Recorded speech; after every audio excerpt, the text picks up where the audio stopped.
Hi, so this month I am focusing entirely on my brain injury since I'm almost coming up on a year since I was injured.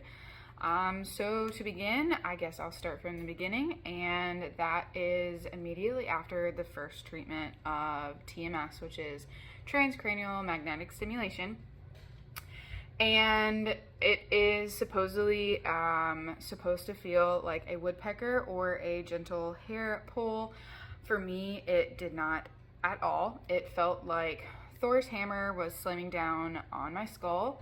And I immediately after the session walked back to the car with my husband and burst into tears. Then we went back home and I laid on the bed and literally stared at the wall, drooling.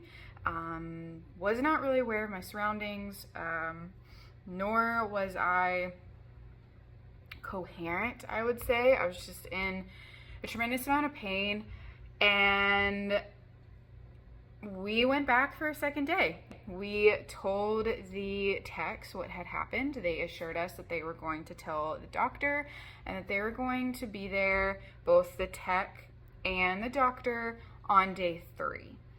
And we showed up for day 3 thinking things could get better because they kept reassuring us that this has happened, pain happens, my reaction was normal, and I should keep going. So I showed up for day 3, and the doctor nor the tech who promised to be there was nowhere to be found. Long story short, we went through that 3rd session, and my husband and I decided to stop. I didn't show up to the other scheduled sessions the following week, and I spent the weekend in bed, completely immobile. I tried to go for a walk. I had a marathon in 3 or 4 days after that last session, and I was so focused on trying to do that I spent 3 days in bed, not moving, just so that I could hopefully heal and get ready for my marathon.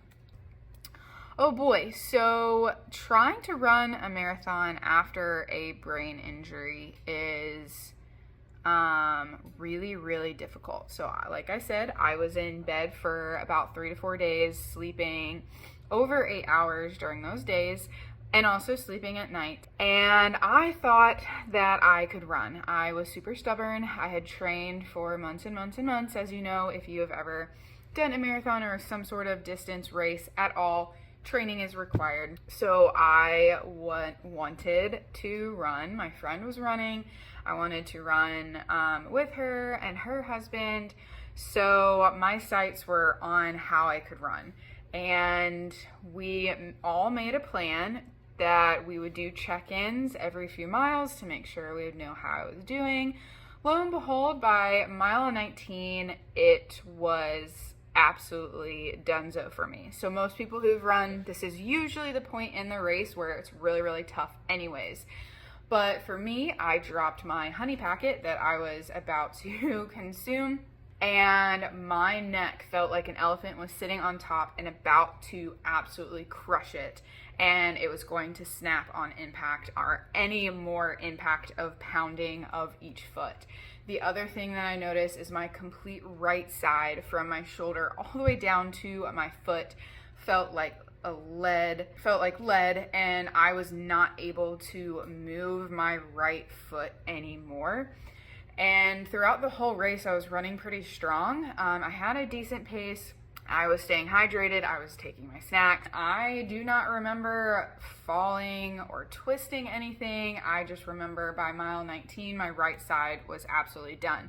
Now that I have a little bit more information, my left side was what was injured. A lot of your motor control actually crosses in your brain. So the left side of your brain controls your right side. And then obviously when you have any sort of brain trauma, your neck is going to tighten in all those muscles to protect your head.